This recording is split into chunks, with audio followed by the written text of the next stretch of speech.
All right, everybody, let's talk about one of the best remakes of the 1980s. Yeah, you got The Thing. Yeah, you got The Fly. But you also got Chuck Russell's The Blob, a remake of the 1958 or 59 classic with Steve McQueen. And this is a patron request for a patron of mine, Justin Smith. And thank you so much for recommending this movie to me. I had technically seen it before, but only a couple minutes of it. So this was my first time watch from beginning to end.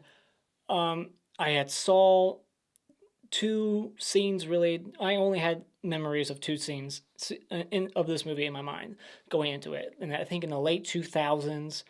I remember seeing it on TV, and I only watched it for a few minutes. So the only things I remembered going into it was the hobo with the stick, and he's like poking at the thing. I remember that, and then I remembered some guy covered in slime reaching out for somebody. That's the only two images in my brain going into this. So I was like, I remember seeing this, but I don't think I saw the whole thing. And nothing else looked familiar as I was watching it, so I don't think I ever finished this movie before. So as a kid, I just saw a couple minutes of it, and those two scenes I just mentioned, they're pretty close to each other. So yeah, I just saw a few minutes and I turned it off. Don't know why. Ashamed. I wish I saw this as a kid. This is easily a fucking fantastic movie that I'm going to watch yearly. I've already seen it 3 times now. As of this recording, I watched it, watched like all the special features, watched 2 commentary tracks. And there's a third one on here. You got Shawnee Smith from Saul, and Summer School also, all kinds of stuff. I know her from Saul, of course, Summer School.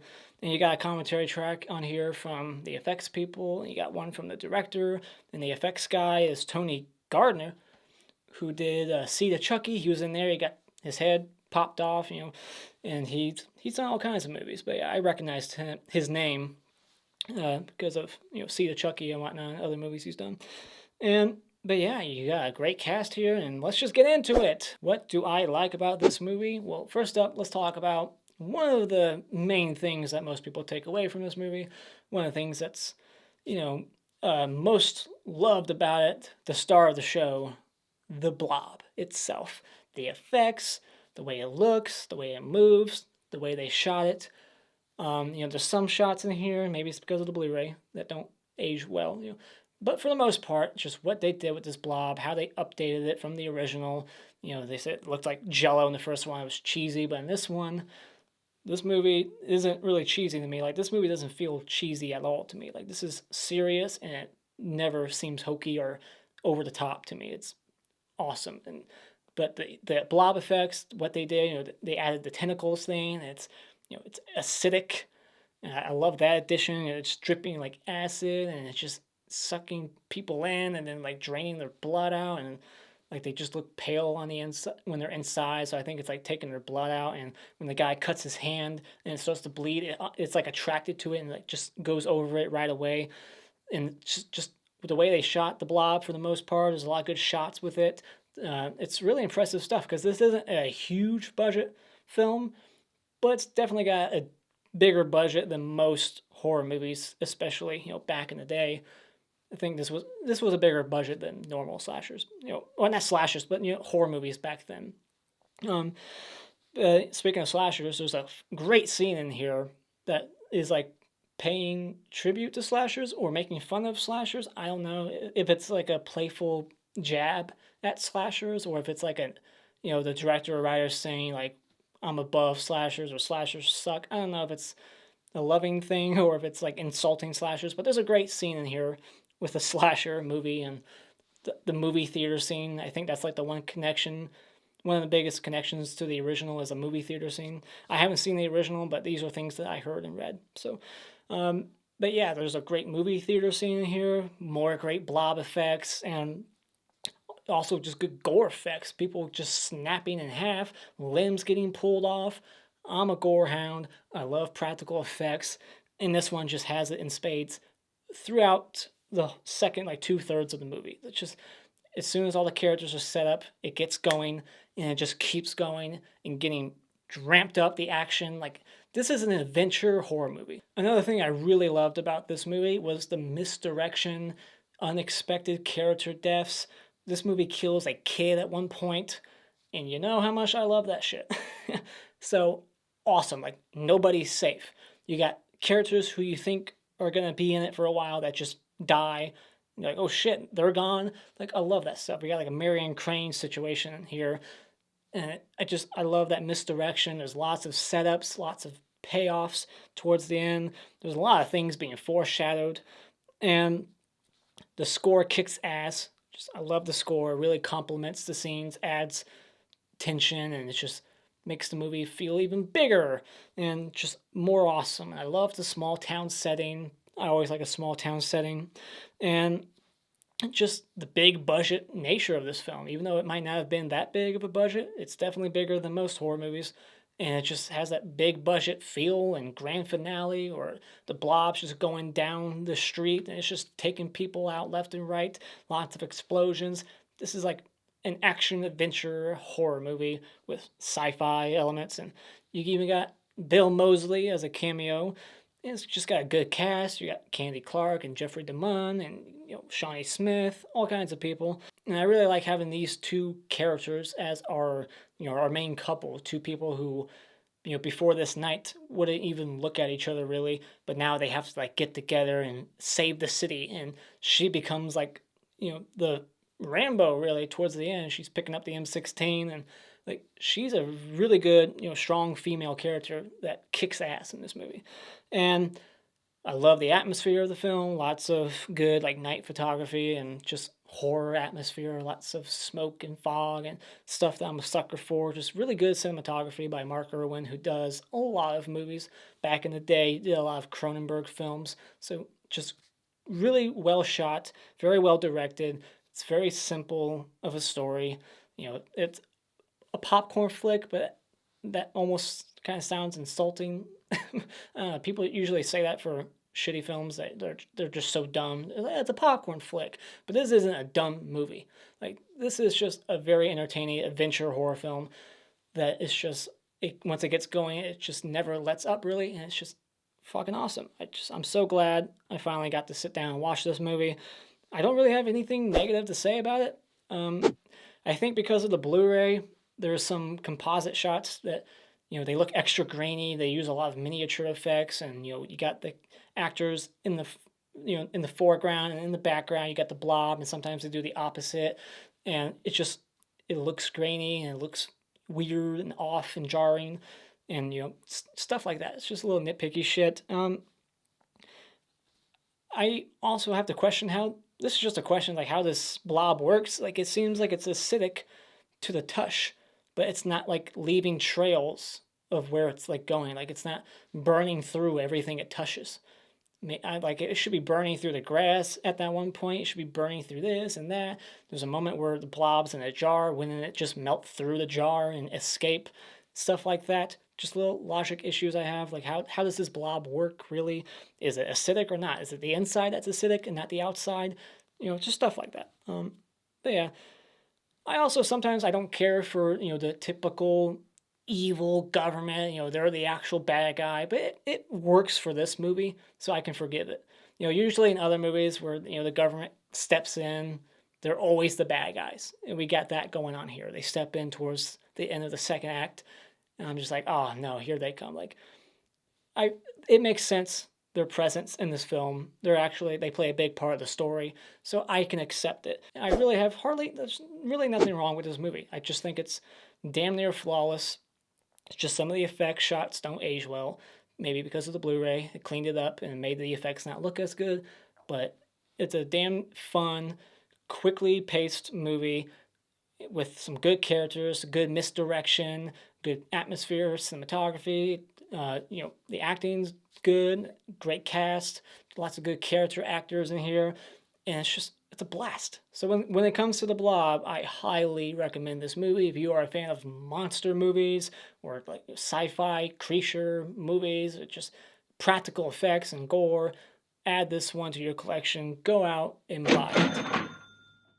All right, time for a spoiler discussion. So we get the opening, and I like the ghost town misdirection here. You think it's like maybe this is after everything went down, but then it like pans over and we see the football stadium and it's all filled, so the whole town's there. That's why it was empty. So misdirection right off the bat. And then, they're setting up this Paul guy as our main character. He's like the quarterback. He's going to date the cheerleader later on. And, they go to the store to buy condoms, and he's making his friend buy condoms for him because I guess he's too shy to do it himself. This gave me a flashback. This is a piece of my life. This I can relate. I made somebody buy condoms for me at one point when I was in high school because I was that shy kid too. I didn't want to go buy condoms. So there's a little bit of trivia about me. So yeah, I did that at one point. So I could relate to Paul. I don't know, was he shy? I don't know why he's making his friends buy condoms for him. But we get a good payoff later on when he goes to meet his girlfriend's dad. He lowers the newspaper, and it's the pharmacist who just sold him condoms. And he's like, come on, at the pharmacy, he's like, come on, just buy the condoms. This girl's not going to wait all night. So that was just a great joke. Just good humor in this movie. Lots of good humor that's not like over the top, so slapsticky shit here. It's not overly goofy. It's smart, clever jokes that just land. And we got this hobo who's wearing like frying pan shoes to crush cans. He's collecting cans, and he sees the meteorite crash, and he grabs his axe right away. Like he knows something's wrong with the meteor. He, brings it just in case, and it doesn't do shit to protect him. And so, we got the mom here with the two kids, or the one kid, and the other kid's just a friend, and she's hating on slasher movies. She makes a reference to, oh, they're just a bunch of hockey mask wearing people. Like, we got some clear, like, references to Jason and Friday the 13th. And when they're watching that movie at the theater, I swear to God, it sounds like somebody trying to emulate Harry Manfredini's Friday the 13th score. Like they're doing their own version of it. When you listen to it, because it's not very loud, it's like in the background. If you listen, it sounds almost like a Harry Manfredini Friday the 13th score, that slasher that they're watching later. So I really like that. And so yeah, we got basically the worst first date ever going on. He picks her up. He has that awkward, meeting with the dad, and then they run over a hobo. They take him to the hospital, and then they have to fill out all these forms, and then the boyfriend gets killed. This was a shock to me because I was sitting there thinking, like, I swear this is the scene I remember where somebody got swallowed up, but there's no way it's this guy. It's this guy. Paul, the thing goes up and it just goes right over him. But right before that, I can't skip over the first, like, reveal, like, gore effect here, where we see the hobo. His neck is like bulging up, his eyes are all white, and then we see his body later on, and half his body is missing. It's all ooey and just slime everywhere, and it's just, all kinds of gore, and his eyes aren't white anymore in that shot. Not sure why that is, but whatever. So yeah, but then Paul, he gets attacked, and just the sound he's making when he's getting pulled away, like the anguish, it was chilling. Just the way he was screaming, the way they did that. That was good stuff. And it looks very uncomfortable. I'm very claustrophobic, so I probably would be complaining on set having to do that shit. Having that over your nose and just, ugh, I can't stand that. Very claustrophobic. And yeah, the hobo, I already said that. He tried to sever off his hand at one point. Didn't work. And I did think this movie was kind of making a statement about health insurance and shit like that. When they go to the hospital and they're like, does he have Blue Cross? Does he have this? Does he have insurance? Like, they need to know that before they even help him. Instead of just trying to help the guy first and deal with that shit later. Like, come on. Just help the guy. And then, so yeah. But then, of course, this is kind of a trope. This is in a lot of movies where, something happens that no one's going to believe. They just think, oh, Paul's missing, and they don't believe her, of course, until it's too late. So then we get this guy who's got like this whole bar in his trunk. He opens up the trunk. He's got all these like shot bottles and these class rings that he's collecting, and he hands them out to girls. Like, you're special. This is why, like, he treats them like they're special, and he gives them the ring. But the truth is, he's got hundreds of them, and he's just a player, and he's a piece of shit. But he's a lovable piece of shit. Like, there's something about his performance. This actor, he just really seems like a fun guy, but he's a piece of shit because this girl is passed out, and he's like fondling her. He's like getting second base. He's grabbing her breasts, and when she's knocked out.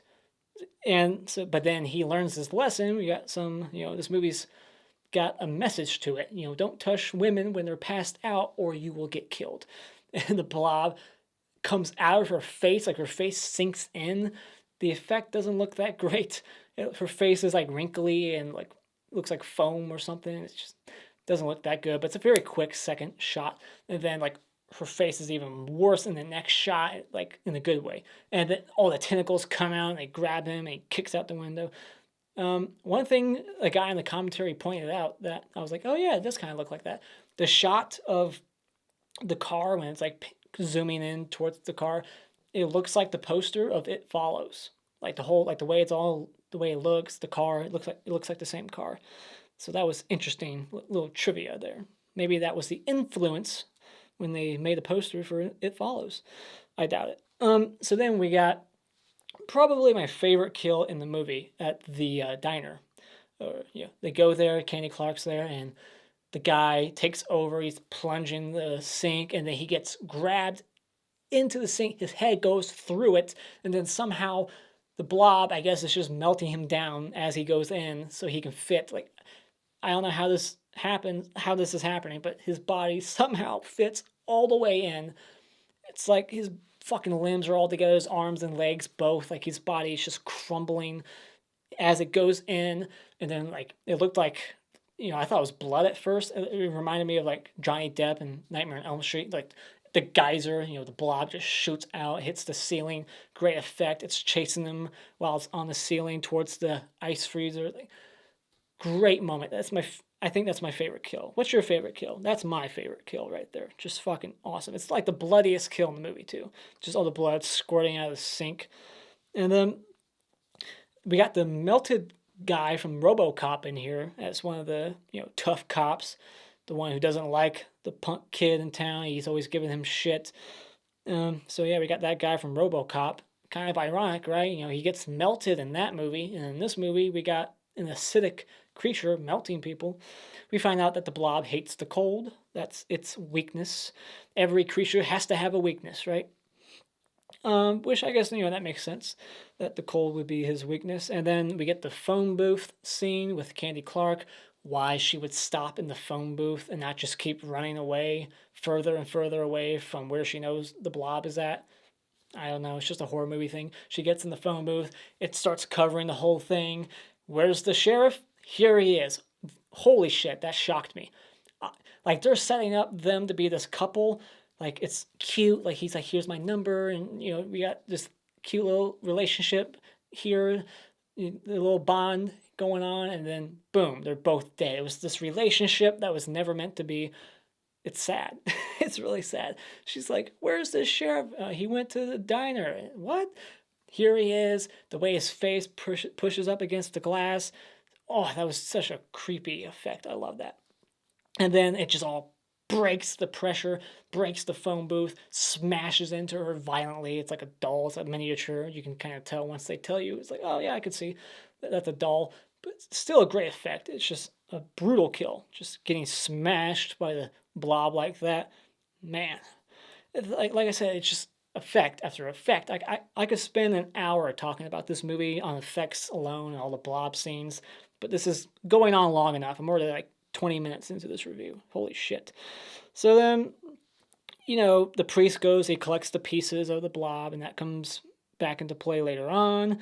Like I said, there's a lot of setups in the movie. They set up the bridge earlier in the film, and then later on he makes the jump. So they set up that one truck with the snowmaker thing earlier on. That comes back later on. The snow globe that Shawnee Smith has, foreshadowing the ending here. The jacket that the kid puts on, it won't zip. That almost gets him killed later on. Like, there's all this setup and things that are just being foreshadowed, and lots of things. Like, there's like one of the windows in the opening, it says like, think of snow. Again, at the very end, it starts snowing. Like all this stuff on second watch, you're like, oh shit. Like, they were telling me how the movie was going to end and everything.